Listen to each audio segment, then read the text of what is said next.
Excellencies, Mr. President of Rwanda, Mr. President of Sao Tome, Mr. Prime Minister of Sao Tome, sorry, Mr. President of Mozambique, Mr. Prime Minister of Sao Tome, Mr. Prime Minister of Côte d'Ivoire, dear ministers, heads of institutions, dear participants, dear friends, welcome to Kigali, welcome to the Africa CEO Forum.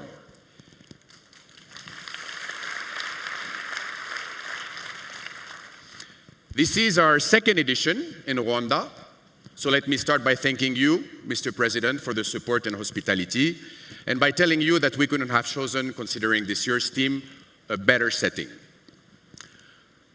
7 months ago, President Kagame gave to one of our media, Jeune, Afrique, a very interesting interview where he analyzed with a lot of clarity some of the issues affecting Africa.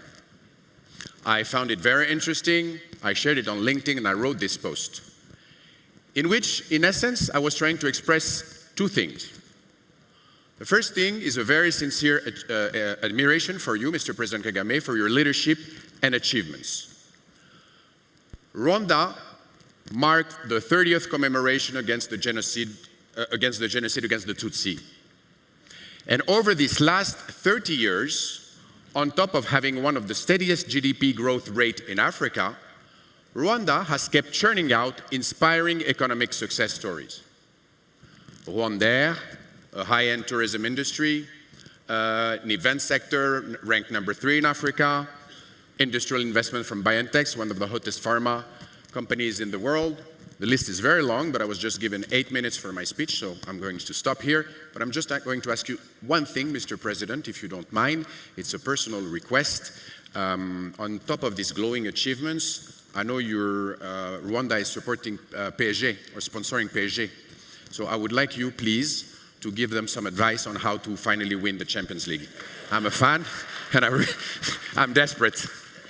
No, more seriously, a solid governance system, a strong support to private sector investment have made Rwanda a role model for leadership and strategic investments. This is a remarkable performance. This is the essence of the CEO Forum, and I think it deserves a round of applause.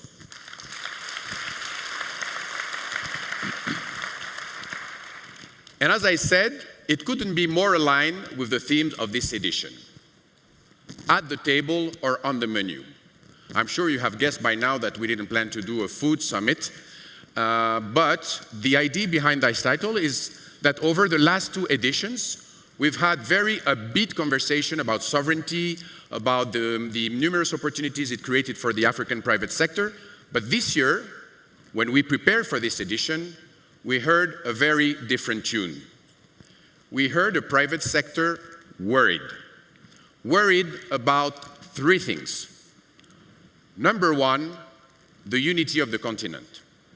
If you look at it thoroughly, 30% of the continent is embroiled in a kind of direct or covert confrontation. The second issue is our attractiveness.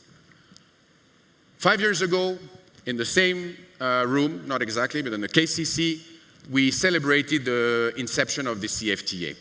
And 5 years after this celebration, we have not enough progress, signs of progress on the CFTA.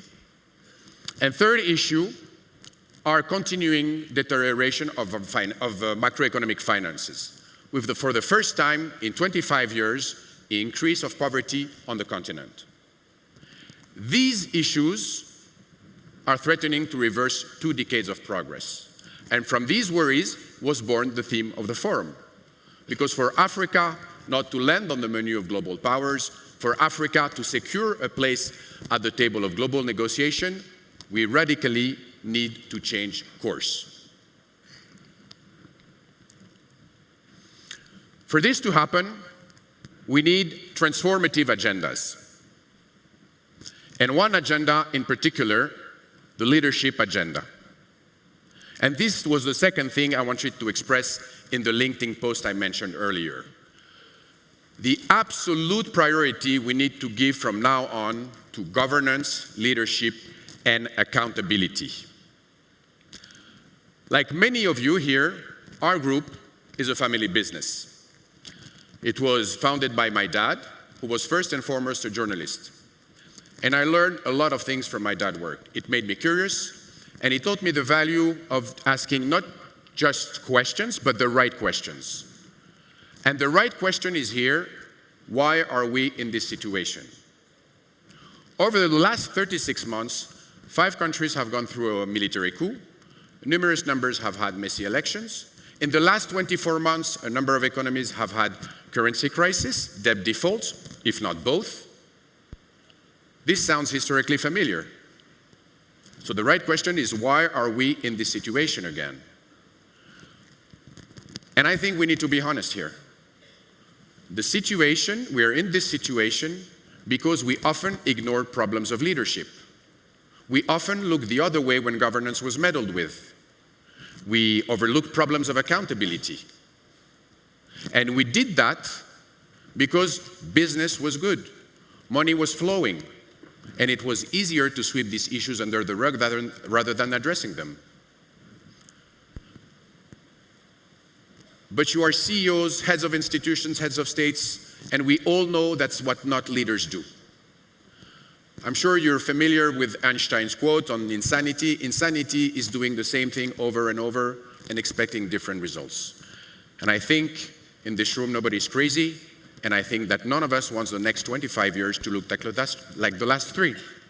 So we will need to talk about leadership during this conference.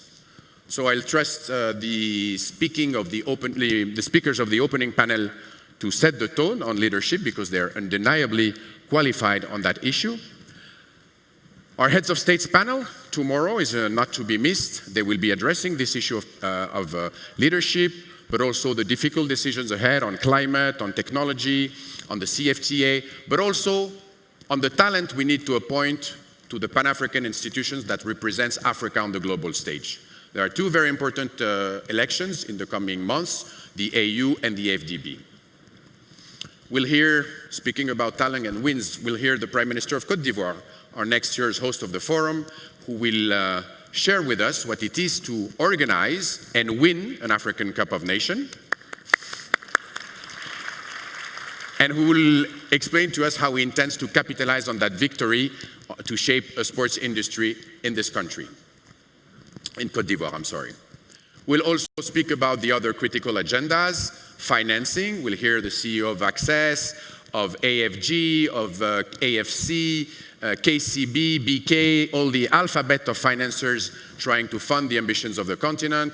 We'll talk about integration with the free zone and logistical giants, Arise, AGL, MSC, Maersk, Djibouti Ports, who will explain to us how to bridge the gap on infrastructure and put Africa on the global trade map. And of course, in the era of AI, we'll talk about about technology and disruption with the CEOs of Orange, Huawei, Google, and many other AI African leaders. So, in a sense, it's going to be, in the tradition of the forum, a very rich program that hopefully will kickstart these transformative agendas. Before I give the floor to my friend Maktar Diop and RDB CEO Francis Gattari, I would just like to give you, as usual, a few news on the development of the Africa CEO Forum. First, I would like to share with you that the platform that we launched 3 years ago, it was in 2021 in Forum, the Africa Financial Summit, has become, thanks to all of you, the premier event, the #1 event for the Africa financial industry. It's gathering now every year 1,000 participants among the most important members of the industry, bankers, insurers, telecom operators, fintechs in Africa, and they're all gathering to create a true Africa of financial services. The next edition will be in Morocco on the 9th and 10th of June, and I invite all the members of the financial community that are here with us today to join us in Casablanca. The second news is related to leadership. I couldn't have stressed enough and how much leadership was important for ourselves, the Africa CEO Forum, not trying to be a change agent.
So starting next year, we'll be hosting from 50 to 100 young, high-potential civil servants every year in Morocco.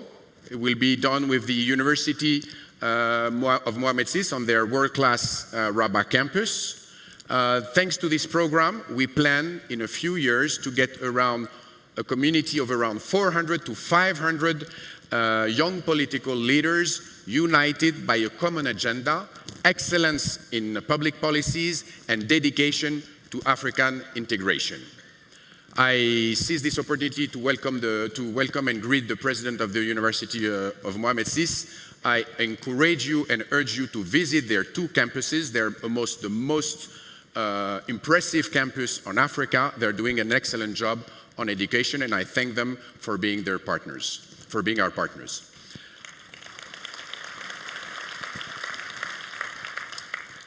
Just a few thanks before leaving the floor. I would like to give a big thank you for the IFC through his Managing Director, Makhtar Diop, and his Vice President for Africa, Sergio Pimenta. I would like to thank all of our sponsors whose commitment allow us to raise loud and clear the voice of the private sector. I would like to thank all the teams from the Africa CEO Forum, from Jeune Afrique Media Group, from the Rwanda Development Board who have prepared this conference with passion and enthusiasm.